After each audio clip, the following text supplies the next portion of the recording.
우리나라 경제하면 떠오르는 것이 기업이고 재벌입니다. 그렇게 경제가 어렵다는 말만 나오면 오지랖 재벌을 먼저 걱정합니다. 이런 현상은 한국 경제의 현 주소를 그대로 보여주는 것이라 하겠습니다. 한국 경제는 1% 재벌에게 경제력이 집중되어 있기 때문입니다.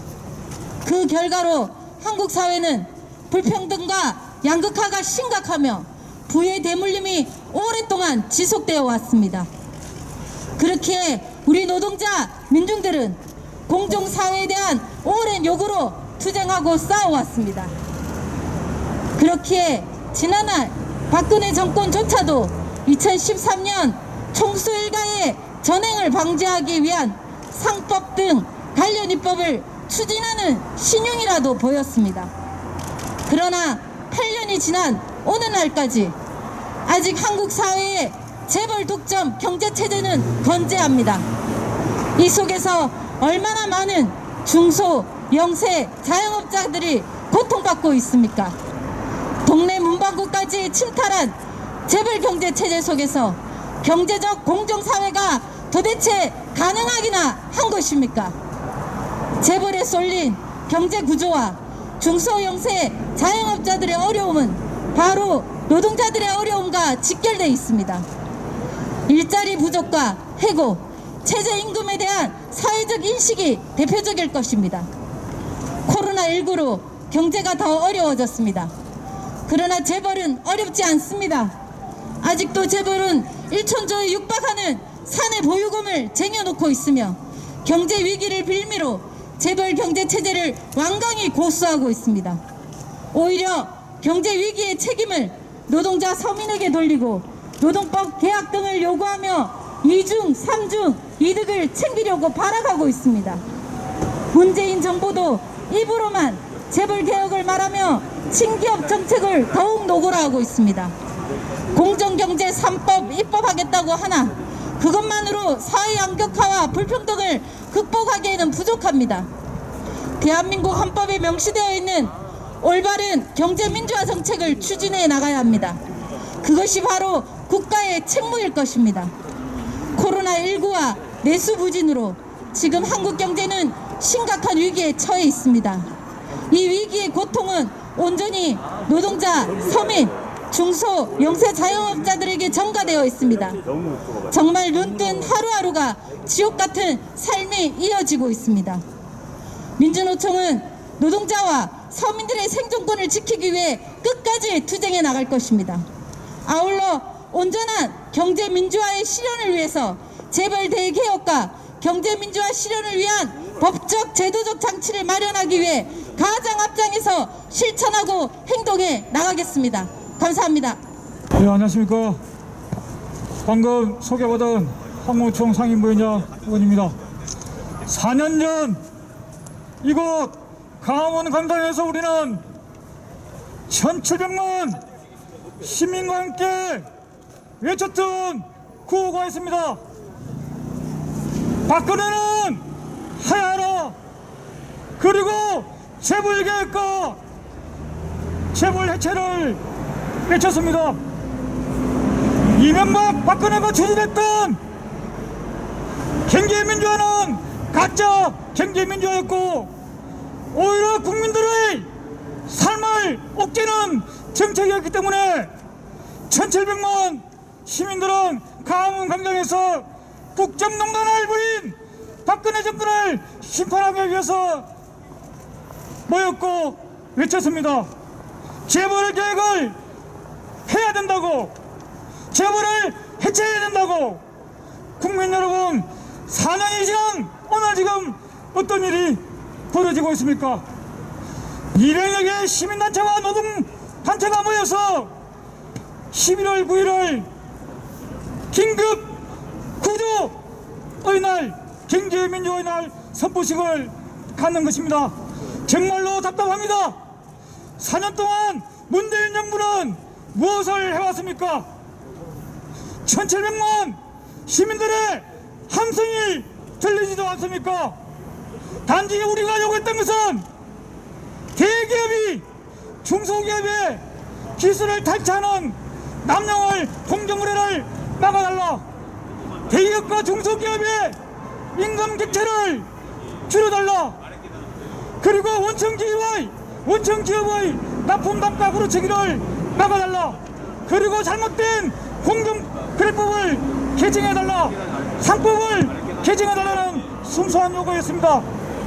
그러나 지금 이 시간 국회에서 벌어지고 있는 작태를 보십시오. 박근혜의 녹색경제와 이명박의 녹색경제와 박근혜의 창조경제를 넘지 못하는 상황들이 벌어지고 있습니다. 문재인 정부가 내세우고 있는 한국판 뉴딜은 무엇을 위한 뉴딜입니까? 재벌을 위한 뉴딜입니까?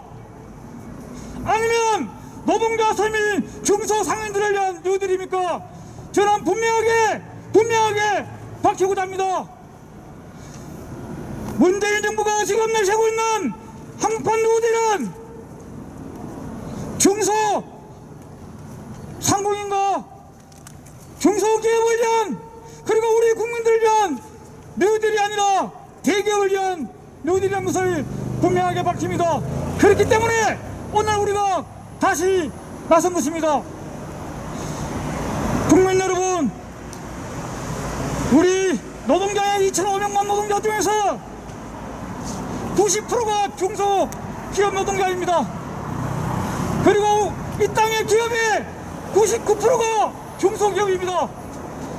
단지 1%의 대기업이 모든 것을 좌지우지하는 잘못된 낡은 경제하에서 우리 국민들이 고통을 겪고 있습니다.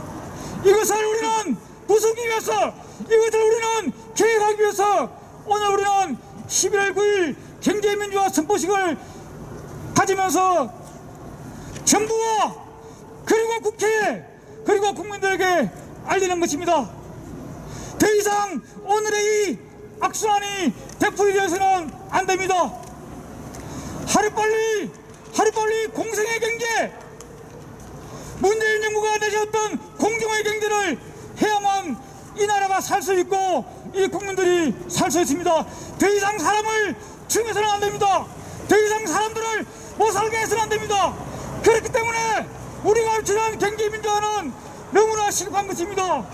하루빨리 경제민주화를 위해서 한국노총과 민주노총 제10년째는 끝까지 투쟁할 것입니다. 감사합니다.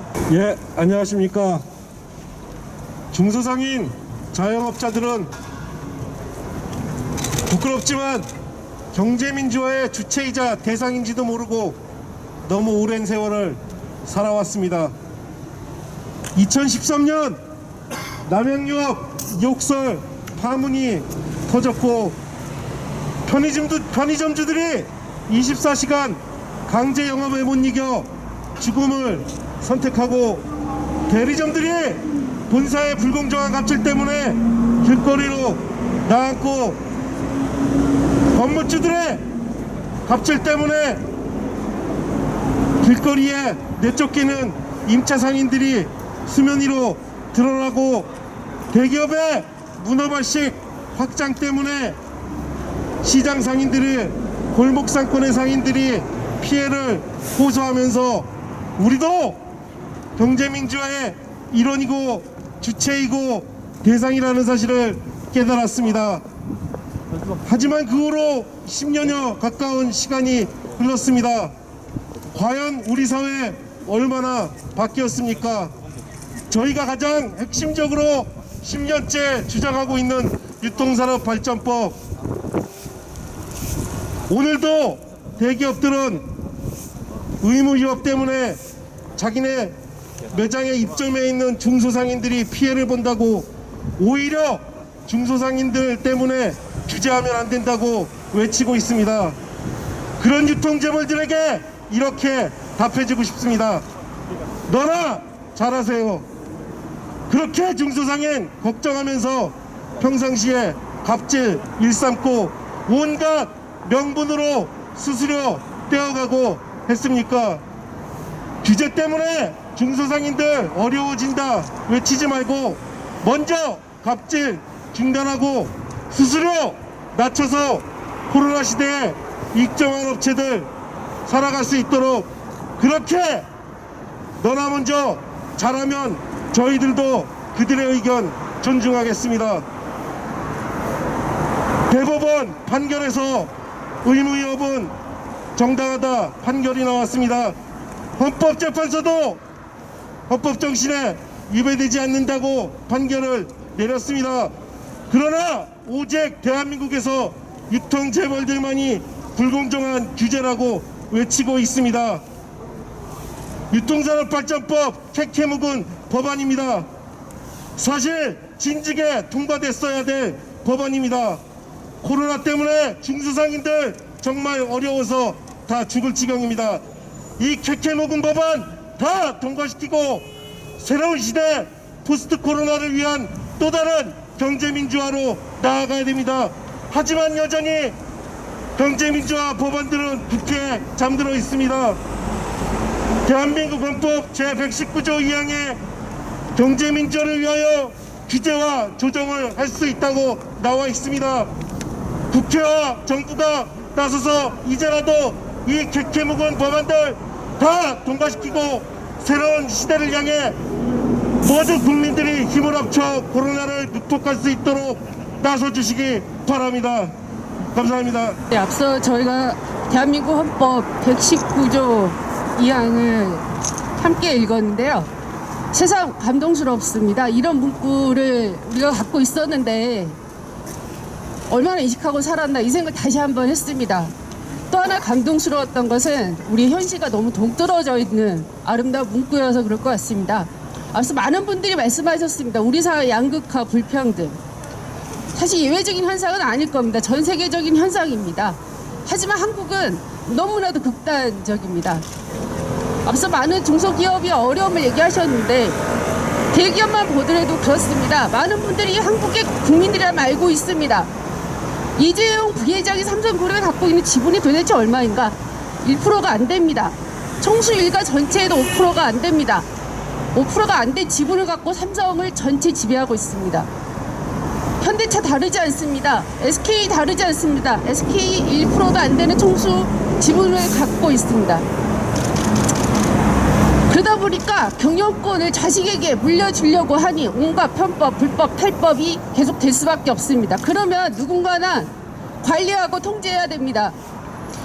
저희가 지난 2015년대에 모두 봤습니다. 삼성물산 제일모직 합병 과정을 봤죠. 삼성물산의 가치가 3분의 1밖에 안 되는 것으로 합병이 되는데도 이 사회는 어떠했습니까? 단 한 사람의 반대가 없었습니다. 합병은 일사천리로 의결되었습니다. 갑질 의혹으로 유명한 대한항공 보면 어떻습니까? 총수일가 책임 묻는 이 사회가 단 한 번에도 열린 적이 있습니까? 없습니다. 모두가 끔찍히 생각하는 그 규모도 찾아보기 어려운 가습기 참사. 기업의 책임 제대로 물은 적이 있습니까? 근데 이거는 절차상의 문제만은 아닙니다. 국민의 노후 자금이, 국민연금이 피해를 보고요. 주식 투자자들이 피해를 봅니다. 중소상공인, 하청기업, 소비자 모두 피해를 봅니다. 근데 이 아름다운 헌법의 문구를 갖고 있는 우리는 재벌 대기업에게 그 책임을 묻지 못하고 있습니다. 이미 문재인 정부 지금 막바지로 가고 있죠. 이제 겨우 공정경제 3법이라고, 오늘 집단소송법까지 하면 경제 5법이라 해야 될까요? 공정경제 5법 추진하겠다. 여야 최소 합의가 이루어지니까 가장 발빠르게 움직이는 데가 어디입니까? 재계입니다. 재계는 이 법들이 기업 경영에 부담을 주는 방기업법이라고 합니다. 독립적인 이사 한두 명 이사에 참여하면 경영권 상실될 우려가 있다라고 하는 억지 주장을 합니다. 소송이 남발될 거라고 우려합니다. 기업 경영 위축될 거라고 궁색한 논리를 제시하는 활동을 지금 전방위로 펼치고 있습니다. 많은 분들이 말씀하셨습니다. 경제민주화 일찍이 다 처리되었을 입법들이다. 2012년 박근혜 당시 대선 후보가 제시했던 경제민주화 공약에도 미치지 못하는 수준이 지금 국회에서 논의되고 있는 것입니다. 상법 개정안, 당시 법무부가 입법 예고까지 했던 것들이죠. 근데 누가 막았습니까? 지금 발빠르게 움직이고 있는 재계, 경영자 단체들이 움직여서 막았습니다. 다시 막으려 하고 있습니다. 보수 우익 경제지를 표방하는 그 신문들 하루하루 과장 왜곡 비난을 싣고 있습니다. 일찌감치 해체돼야 될 정경련이 움직이고 경영자 단체들이 움직이고 보수 우익 신문들이 움직입니다. 국민의힘 김종인 대표는 무엇이라고 했습니까? 이 공정경제 3법 노동자법이랑 거래하자고 했습니다. 지난주에 더불어민주당 정무위 간사 김병욱 의원 무엇이라 했습니까? 재계 의견을 반영해서 기업을 옥죄서는 안 된다는 얘기를 했습니다. 이 움직임이 무엇이겠습니까? 저희들의 주장은 너무나 단순합니다. 이사회 경영지 제대로 견제할 수 있는 이사회를 구성하라. 회사 자금 총수 일가의 사익 편취를 위해 쓰지 말고 지배력 확장을 위해 쓰지 말라. 이 단순한 요구입니다. 저는 한 사람의 노동자로서, 한 사람의 소비자로서, 그리고 재벌 대기업을 감시하는 단체 활동가의 일원으로서 믿습니다. 재벌 대기업이 더 이상 우리 사회 경제 권력으로 무소불위의 권력이어서는 안 된다라고 믿습니다. 그리고 지금 논의되고 있는 공정경제 3법, 공정경제 5법 최소한의 입법이라고 믿습니다. 더는 후퇴돼서는 안 될 것입니다. 그래서 오늘 이 자리에 함께하고 있는 많은 단체들과 활동가들과 이번 주 내내 저희는 공정경제 5법을 외치겠지만 국회에서 하루빨리 이 법이 입법되도록 촉구하는 활동 함께하겠습니다. 그리고 빠른 시일 내 입법이 되어 안 그래도 추운 많은 분들 조금이라도 따뜻한 겨울 보낼 수 있기를 기대합니다.